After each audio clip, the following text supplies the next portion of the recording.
Assalamualaikum warahmatullahi wabarakatuh. Apa kabar sobat-sobat sobter dimanapun berada? Semoga kita semua dalam keadaan sehat jasmani dan rohani, tidak kurangan satu apapun. Amin ya robbal alamin. Seperti biasa, sebelum dimulai ceritanya, bantu tekan tombol like terlebih dahulu dan berkomentar. Terima kasih sesudah dan sebelumnya. Gas. Bab 21. Hegemoni Kaisar Tu sedang mengobrol dan tertawa. Xia Bei tercengang melihat Chu Chen yang sudah mengambil penanya. Xia Bei kembali sadar dan tiba-tiba berkata, "Chu Chen, kamu benar-benar bisa menulis?" Chu Chen melirik Xia Bei tanpa berkata-kata. Siapa yang tidak bisa menulis sepatah kata pun? Xia Bei dengan cepat merendahkan suaranya dan berkata dengan ragu-ragu, "Chu Chen, maksudku adalah, berapa levelmu?" "Tidak buruk. Aku punya guru yang dikenal sebagai peri pena," jawab Chu Chen. Sudut mulut Xia Bei bergerak diam-diam. Baru saja di depan Tuan Song, dia hampir membual bahwa dia adalah ahli pena. Chu Chen memegang pena sementara Xia Bei mengasah tintanya sambil memperhatikan ekspresi Chu Chen. Dia juga sangat ingin tahu tentang menantu laki-laki yang datang mengunjunginya, yang dianggap bodoh oleh semua orang di keluarga Chu. Sejak pertemuan pertama, Xia Bei merasa menantu keluarga Chu ini lebih suka menyembunyikan kemampuannya dan menunggu waktu. Namun, pemandangan di depan saya tidak menutup kemungkinan untuk menyombongkan diri. Xia Bei tidak percaya bahwa Chu Chen, yang lebih muda dari dirinya, bisa menulis dengan baik. Mata Chu Chen tertuju pada kertas putih. Suara barongsai yang kudengar pagi ini di tepi Danau Song dan kata-kata yang diucapkan Song Qiu seakan terngiang-ngiang di telingaku. Keluarga Huang adalah keluarga terkaya di kota Chan. Kota Jintan, acara petik hijau, King, diminta dari seluruh kota. Jangan katakan untuk menuliskannya. Bahkan jika Anda meminta saya untuk mengucapkan satu kalimat, saya tidak dapat memikirkan apa yang harus saya tulis di kertas pendek ini. Xia Bei menghela nafas. Ini bertepatan dengan ulang tahun Tuan Huang yang ke-80. Orang tua itu hanyalah legenda hidup. Saya benar-benar tidak dapat memikirkan kaligrafi lain yang dapat menarik perhatian Tuan Huang, kecuali para kaligrafer profesional. Chu Chen mulai menulis. Tulisannya kuat dan bertenaga, seperti seekor naga yang menghisap air, megah dan lengkap dalam sekali jalan. Xia Bei merasa matanya seperti berhalusinasi dan terpesona. Dalam sekejap mata, Chu Chen berhenti menulis. "Tuan Xia, datang dan lihatlah." Xia Bei datang dengan tergesa-gesa, menarik kertas panjang itu, menatap kata pertama, dan terdiam untuk waktu yang lama. Chu Chen tidak tahan dan mengingatkannya, "Kaisar." Xia Bei langsung berseru, "Selamat ulang tahun, Tuan Huang." Chu Chen, dia sedikit ragu apakah Tuan muda Xia ini palsu. Lagi pula, dia juga berasal dari keluarga Xia di Yancheng, sebuah keluarga kaya. Bagaimana dia bisa memupuk orang bodoh yang begitu bodoh? Tadi malam saat jamuan makan, saya bertanya pada diri sendiri dengan sedih apakah saya menyukai pedesaan atau keindahannya. Sekarang sepertinya dia masih sesumbar. Beri dia kerajaan dan dia tidak akan mampu mempertahankannya. Hegemoni Huang Tu sedang mengobrol dan tertawa. Dan ini adalah kehidupan yang mabuk, Chu Chen berkata. Karakter pertama homofonik dengan nama belakang Tuan Huang, dan keseluruhan kalimatnya mungkin cocok dengan keadaan pikiran Tuan Huang saat ini, jadi seharusnya tidak masalah. Xia Bei melihatnya sekilas dari awal sampai akhir, dan setelah beberapa saat, dia menghela nafas. Ini seperti lukisan hantu, kelihatannya biasa-biasa saja, tapi setidaknya bisa melewati level ini. Chu Chen melirik Xia Bei, apakah kamu melihat jimat itu? Chu Chen benar-benar ingin memberitahu guru Xia bahwa dia lebih baik dalam menggambar jimat daripada menulis. Xia Bei tidak memperhatikan kata-kata Chu Chen, melangkah menuju pintu ruang belajar, membuka pintu dan berjalan keluar. Orang tua, aku membuatmu menunggu lama sekali. Sebaliknya, Song Changqing tersenyum dan mengungkapkan pemahamannya. Terkadang dia membutuhkan waktu lebih lama untuk menulis satu kata. Tulisan tangan saya tidak bagus. Tolong beri saya nasihat. Xia Bei sangat rendah hati dan menjaga postur tubuhnya pada level terendah. Song Changqing berjalan ke depan, sepertinya tidak melihat Chu Chen yang juga berada di ruang kerja. Xia Bei mempercepat langkahnya dan menaikkan bagian awal lukisan. Song Changqing menoleh, pupil matanya melebar hingga ekstrim dalam sekejap. Momentum agung mengalir ke arahnya. Hegemoni Kaisar sedang mengobrol dan tertawa, dan itu lebih dari sekadar pengalaman mabuk di dunia. Pada saat ini, sebuah gambaran tiba-tiba muncul di benak Song Changqing. Dari gairah di masa mudanya hingga gairah di masa mudanya, hingga saat ini. Tidak ada suara untuk waktu yang lama. Pada saat ini, Xia Bei bahkan lebih gelisah.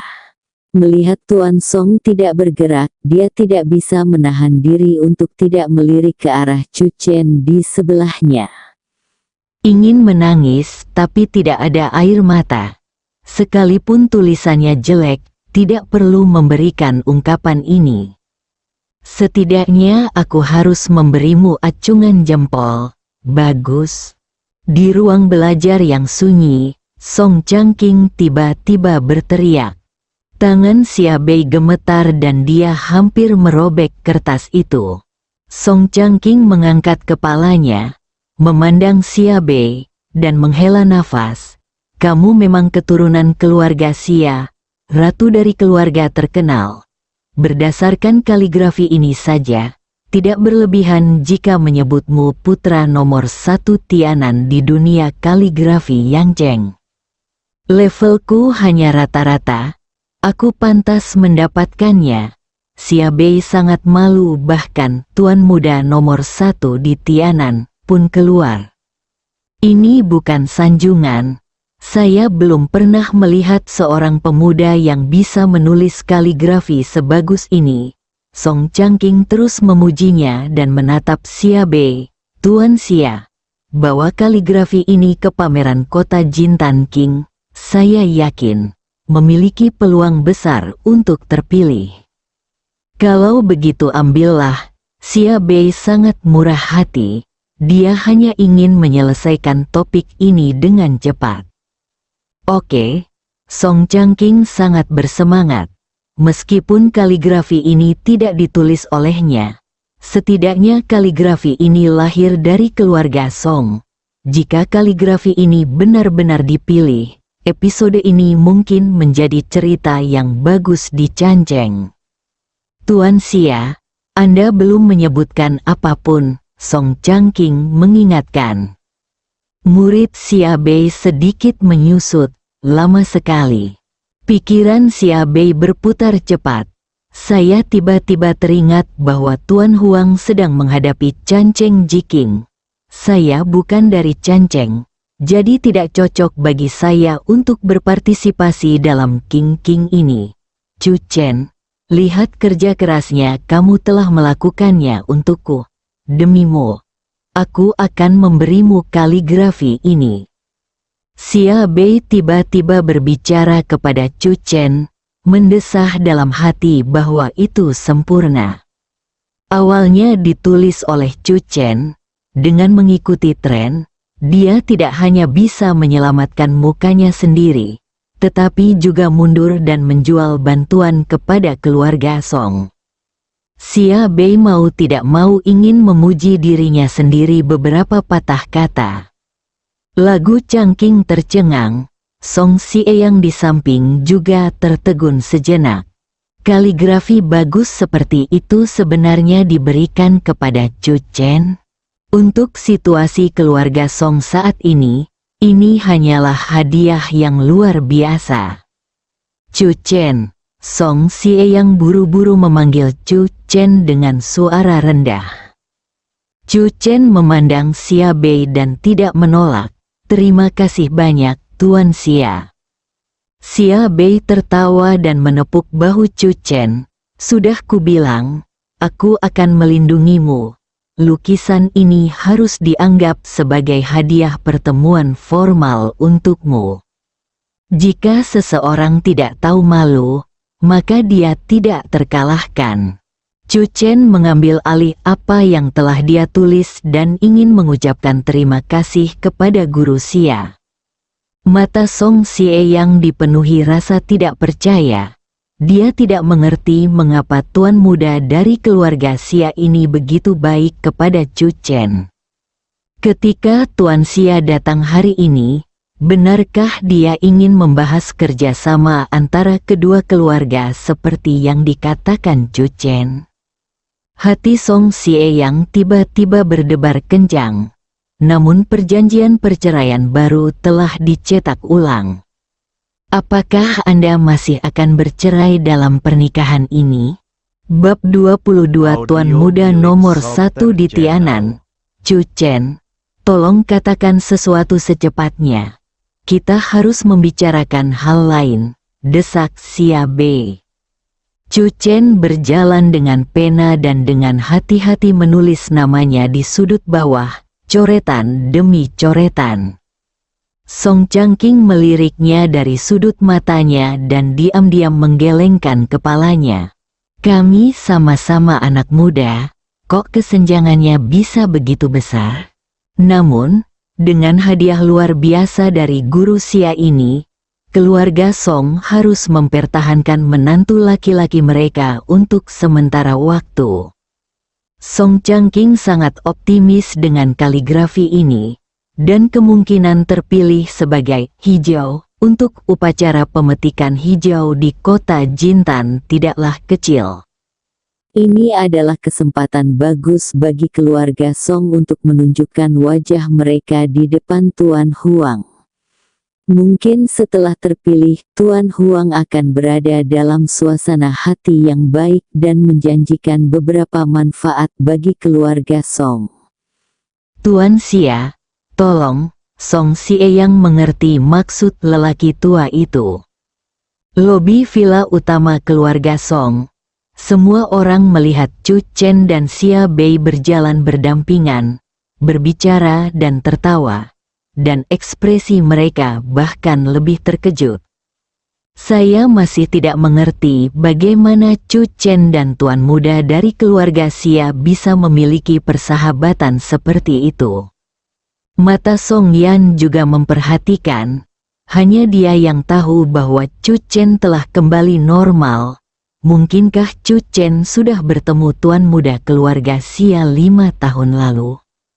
Song Yan menggelengkan kepalanya tanpa sadar lagi. Jika Chu Chen benar-benar memiliki tingkat identitas ini, lalu mengapa tidak ada kabar ada orang yang mencari Chu Chen dalam 5 tahun sejak dia bergabung dengan keluarga Song? Seolah-olah Chu Chen tiba-tiba muncul di dunia, dan asal-usulnya tidak dapat dilacak sama sekali. Itu sebabnya keluarga Song selalu yakin bahwa Chu Chen adalah seorang tunawisma. Jika Song Yan tidak memukulnya seperti ini, dia mungkin mati kelaparan di jalanan pada musim dingin. Tuan Xia, silakan lewat sini. Song Xie yang melambaikan tangannya dan memimpin Xia Bei dan Chu Chen melewati aula ke ruang konferensi kecil di samping. Pintu ruang konferensi ditutup dengan lembut. Song Sieyang berdiri di luar, menarik napas dalam-dalam, lalu berbalik dan berjalan keluar aula. Bawakan kami buku perencanaan kami. Lin Simping tidak dapat mempercayainya.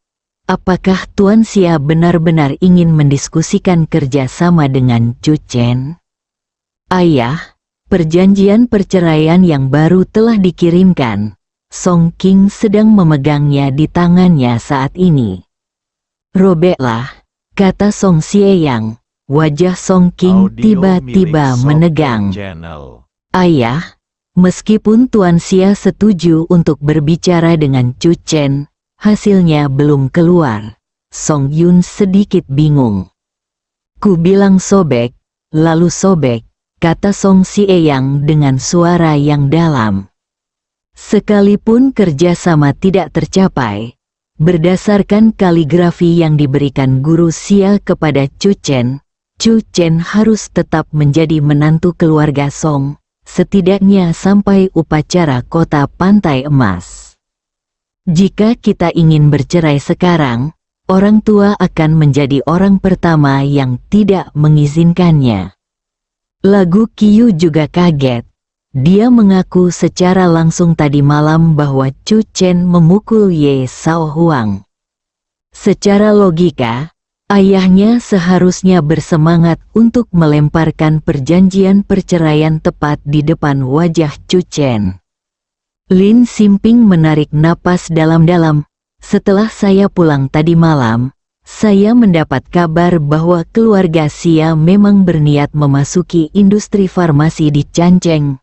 Namun, selain Tuan Muda Xia San, keluarga Xia juga mengirimkan tim lain.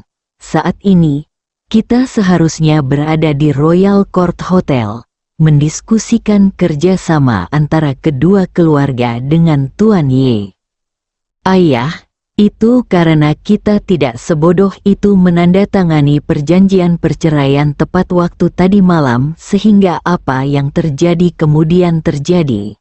Song King berkata, Taois Zhang tidak dapat ditemukan, dan pendeta Tao King Feng tidak dapat menghitungnya hidup, yang cukup untuk menunjukkan bahwa keluarga Song, saya tidak dapat mempertahankan orang ini.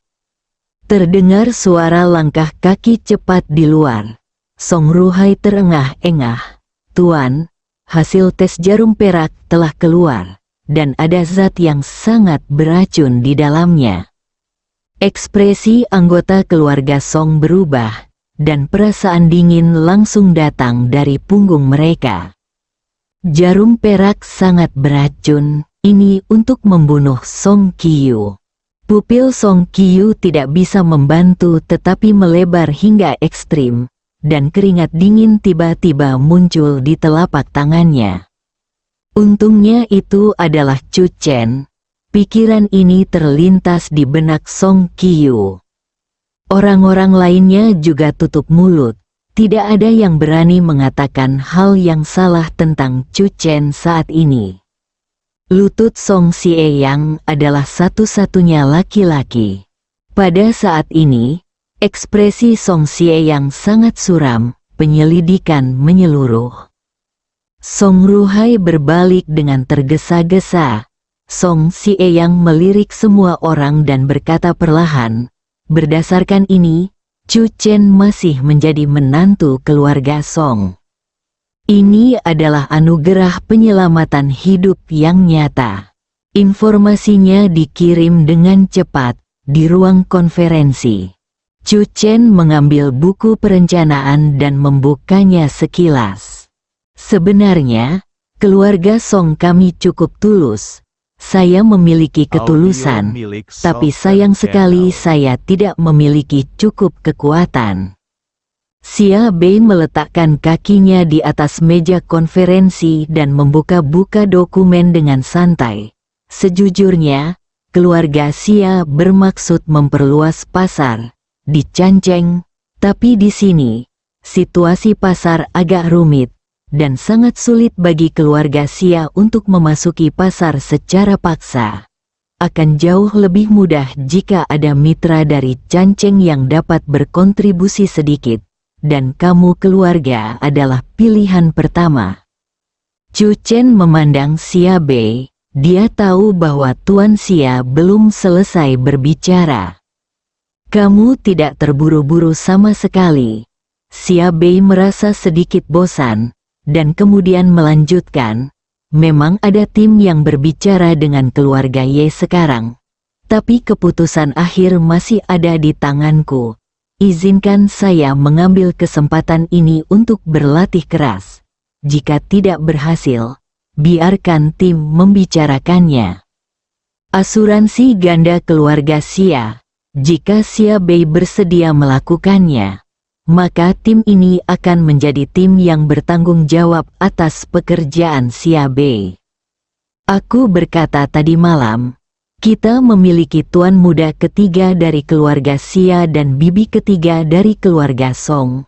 Kita adalah pasangan pedang yang sempurna dan cacat yang tak terkalahkan di dunia. Xia Bei berdiri, mengulurkan tangannya ke arah Chu Chen, dan berkata sambil tersenyum, bagaimana? Apakah kamu akan terus berpura-pura menjadi gila di keluarga Song dan menunggu waktumu? Atau kamu akan bergabung denganku dan bertengkar hebat? Saya ingat dengan baik apa yang Anda katakan tadi malam. Mulai sekarang, saya, Xia Bei, hanya memiliki satu tujuan, untuk mendapatkan kekuasaan atas dunia dan berbaring mabuk di pangkuan seorang wanita cantik. Mata Xia Bei mulai berbinar. Chu Chen juga berdiri dan mengulurkan tangannya. Kalau begitu aku ucapkan selamat padamu. Xia Bei tercengang, untuk apa kamu memberi selamat padaku? Selamat. Suatu hari nanti kamu pasti akan menjadi putra nomor 1 di Tianan. Bukan hanya di dunia kaligrafi. Chu Chen tersenyum. Saya tidak berani mengklaimnya. Xia Bei dengan nada menghina berkata, memang ada 10 tuan muda dari Tianan di Yangzheng. Tapi tidak ada yang berani mengaku sebagai tuan muda pertama dari Tianan. Saya tidak tertarik dengan hal seperti itu. Reputasi palsu. Saat kamu mencapai ketinggian itu, tidak perlu bertarung sama sekali. Kamulah orangnya. Hotel Istana Kerajaan, ruang konferensi. Meskipun ada beberapa memar di wajah Ye Shaohuang, itu tidak terlalu jelas. Dia menahan napas sepanjang pagi. Dia pasti akan membalas penghinaan yang dideritanya tadi malam 100 kali lipat. Diskusi mendetail dengan perwakilan tim keluarga Xia sangat harmonis, termasuk kondisi keluarga Ye dan semua persyaratan keluarga Xia. Jika keluarga Ye dan Xia bergabung, saya yakin industri farmasi di Canceng dapat dirombak. Ye Shaohuang menunjukkan senyuman di wajahnya. Dia telah menahan amarahnya sejak lama untuk menghiburnya. Jiwaku sendiri yang terluka.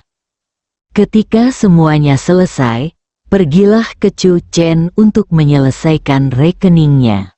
Perwakilan dari keluarga Xia adalah seorang pria paruh baya. Dia juga berdiri saat ini dengan ekspresi santai. Saat aku hendak mengatakan sesuatu, ponselku berdering. Perwakilan keluarga Xia menjawab telepon. Ekspresinya sedikit berubah, dan akhirnya mengangguk, menggantung. Perwakilan dari keluarga Xia mengangkat kepalanya dan berkata, maaf, Tuan Ye, kami hanya dapat menantikan kerja sama berikutnya.